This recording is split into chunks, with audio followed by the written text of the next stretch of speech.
Hello, this is Jamie with Supplier T News.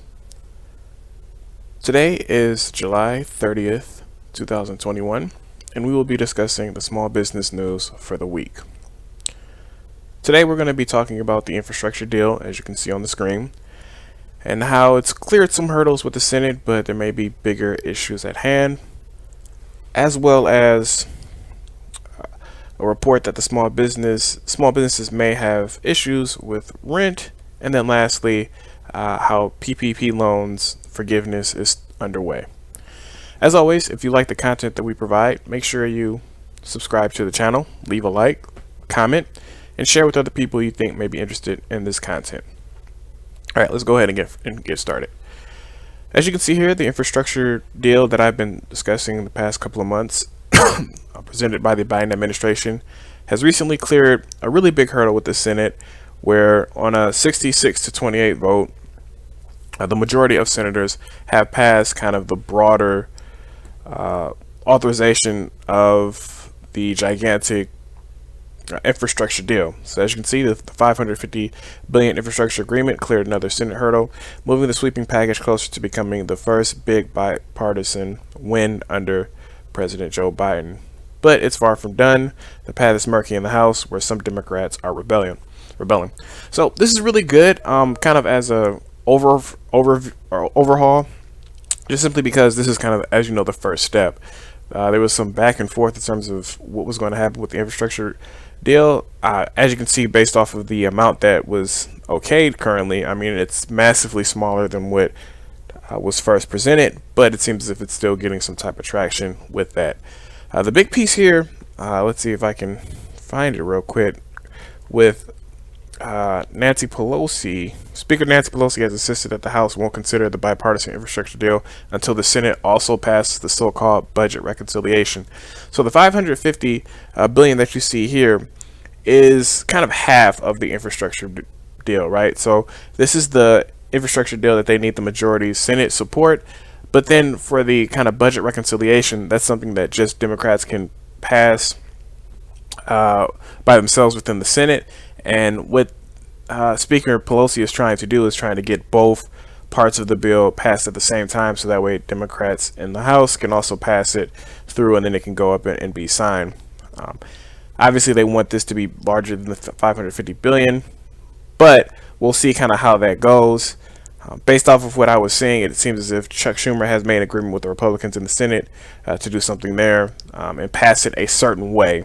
So we'll see if those kind of come in friction. But regardless, kind of the overall piece it is really good. Let's see if it has it in here in terms of what was actually passed. So it seems as if I'm kind of disappointed in Yahoo that they don't have what was actually in the bill.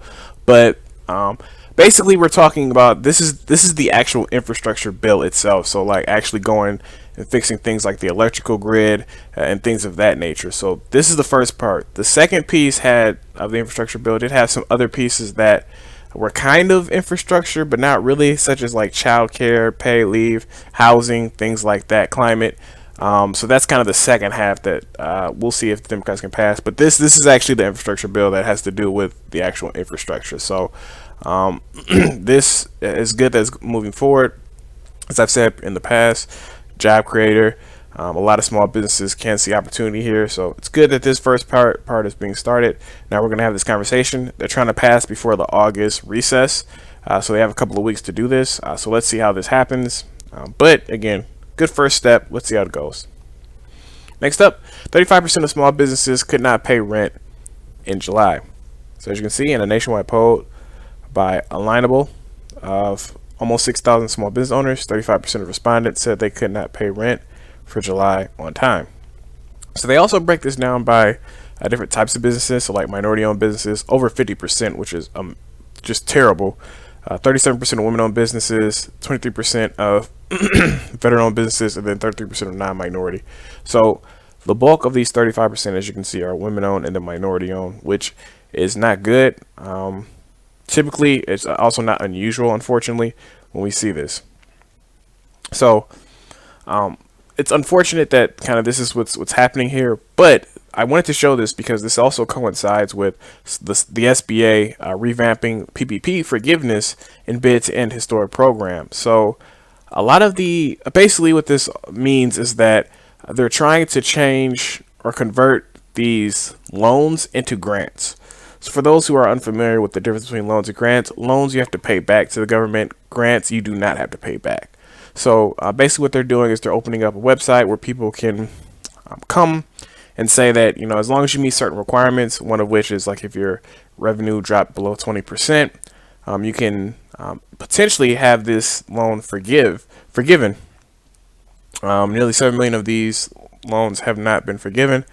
But I don't know why I read that, but the ability to convert PPP loans into grants in exchange for maintaining payroll was a critical feature of the Small Business Rescue. Nearly 7 million of these loans have not been forgiven thus far. So basically, now is an opportunity for, if you have not had your loan forgiven, to actually do that. You have to qualify again under, I should say, 150,000 or less that you have to borrow. The SBA is now in contact with certain banks, and if you meet those qualifications, you'll essentially be fine, and your loan will be forgiven. So definitely check this out. As you can see, the SBA plans to launch the site on a pilot basis on Wednesday and have it go live around August 4th. If you accepted PPP loans, now is your opportunity to have them forgiven and you don't owe anything, which is really good. Definitely check that out. So it's kind of an expense decrease, as you can see, especially for companies who are having issues just paying month-to-month rent. So check this out, see if it works for you as a small business and if you can have it forgiven. Okay, with that being said, as always, thank you so much for listening. Leave a comment, like, subscribe to the channel, and share with other people you think may be interested in this type of content. That being said, thank you so much for your time and have a great day.